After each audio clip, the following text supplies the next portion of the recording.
अवधूत चिंतन श्री गुरुदेव दत्त श्री स्वामी समर्थ. अधिक सोमवती अमावस्या ही सोमवारी आलेली आहे. याच्यामुळे हिला अधिक सोमवती अमावस्या म्हटलं जातं. या दिवशी सोमवती अमावस्या असल्यामुळे भगवान शिवाच्या पिंडीवर आपल्याला या काही वस्तू अर्पण करायच्या आहेत. त्यामुळे घरात सुख शांती आणि समृद्धी नांदेल. शिवकृपा प्राप्त होईल. आयुष्यभराचे भोग नष्ट होतील. घरात अखंड लक्ष्मी नांदेल. 2026 मध्ये अधिक मास म्हणजे अधिक महिना, धोंड्याचा महिना हा आलेला आहे आणि हा आता संपत आहे तो 15 जूनला. तर हा 15 जूनला शेवटचा दिवस असणार आहे. ह्या दिवशी आहे अधिक मासाची समाप्ती होणार आहे. अधिक मास धोंड्याचा महिना हा दरवर्षी येत नाही, तर तो दर 3 वर्षांनी येतो. हा संपूर्ण महिना भगवान श्री हरी विष्णू यांची मनापासून भक्ती करण्यासाठी हा महिना अत्यंत शुभ पवित्र मानला जातो.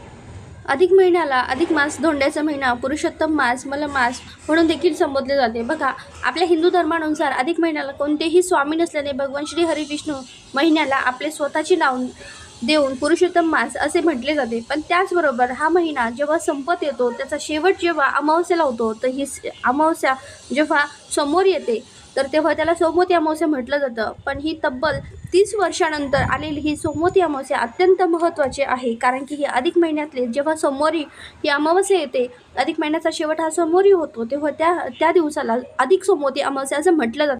अधिक सोमवती अमावस्या ही अत्यंत शुभ आणि पुण्याची मानली जात असते. अत्यंत पवित्र आणि पुण्यदायी असा हा संपूर्ण दिवस म्हणजे असणार आहे. ह्या दिवशी आपल्याला महादेवाला काही गोष्टी अर्पण करायच्या आहेत. ही सोमवारी अधिक अमावस्या आल्यामुळे अत्यंत महत्त्वाची असणार आहे. शेवटचा दिवस असणार आहे. बघा, आपल्या आयुष्यात सुख संपत्ती, धन धान्य, ऐश्वर्य, लक्ष्मी प्राप्ती, त्याचबरोबर आजारपण, भरपूर काही गोष्टी तुम्हाला ह्या व्हिडिओमध्ये समजणार आहे.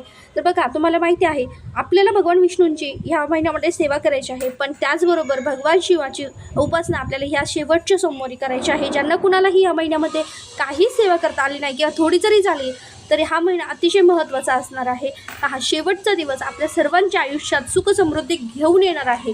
तर दारिद्र्य जाणार आहे, गोरगरिबी जाणार आहे, कर्ज निवारण होणार आहे, दोष संपणार आहे.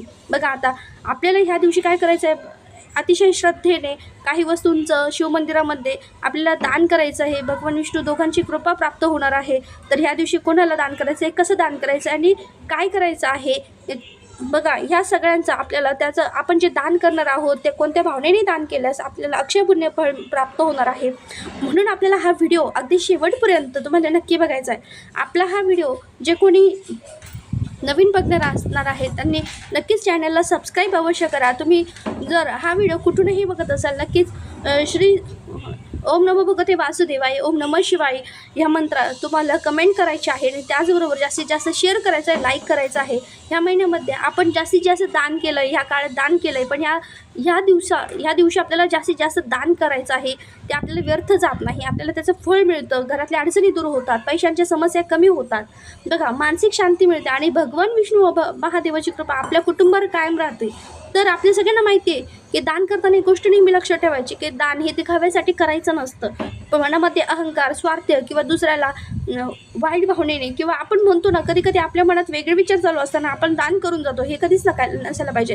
कोणतीही अपेक्षा न ठेवता निर्मळ मनाने, सेवाभावनेने आणि श्रद्धेने केलेले दानच खऱ्या अर्थाने पुण्य देते. बघा, आता आपण जाणून घ्यायचं आहे की अधिक मासातील हा शेवटचा सोमवार आहे.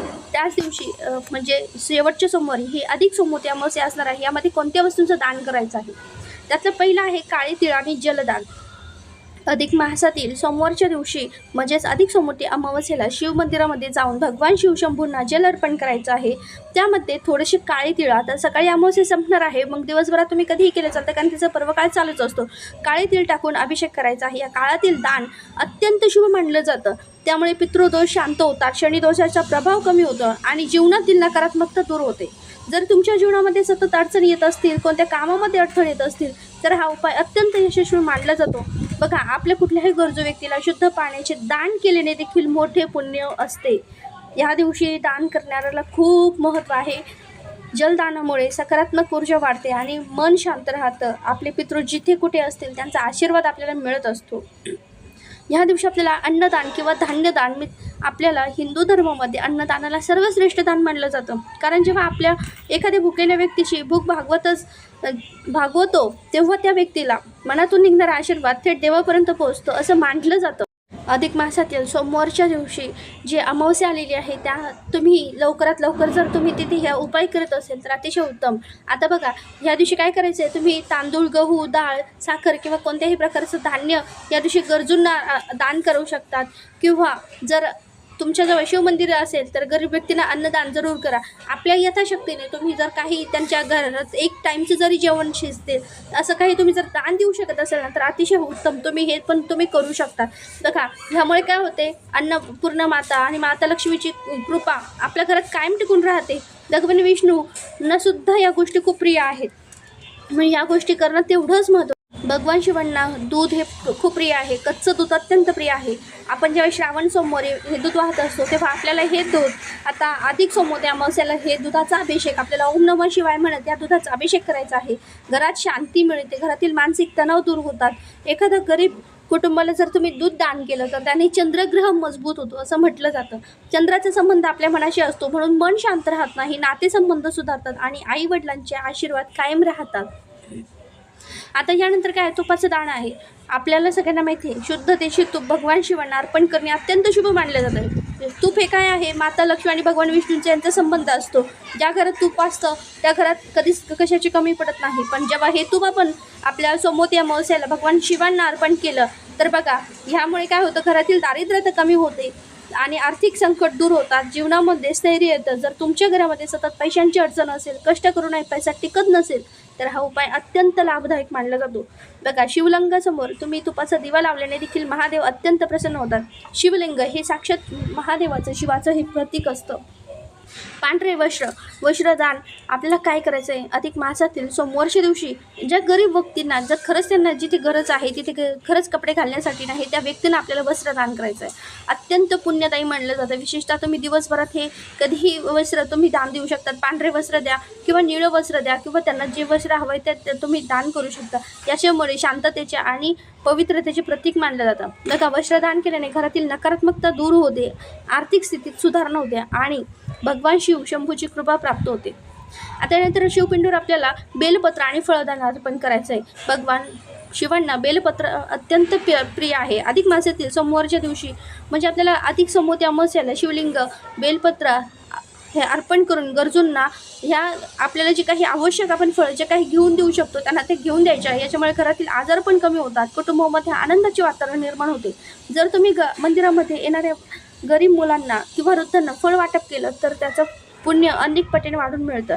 बघा, असं मानलं जातं की अधिक मासातील ह्या सोमवती अमावस्येला सोमवारच्या दिवशी सकाळी लवकर उठून स्नान करून स्वच्छ वस्त्र परिधान करून आपल्याला शिवमंदिरात जायचं आहे आणि शिवशंभूंना जल अर्पण करायचं आहे. तिथे गुळगुळीत असा बेलपत्राचा भाग शिवशंभूवर म्हणजे शिवपिंडीवर अर्पण करून पांढरे फुलं अर्पण करायची, धूपदीप दाखवायचा आहे आणि ओम नमः शिवाय किंवा ओम नमो भगवते वासुदेवाय ह्या दिवशी आपल्याला या मंत्राचा जप जास्तीत जास्त करायचा आहे.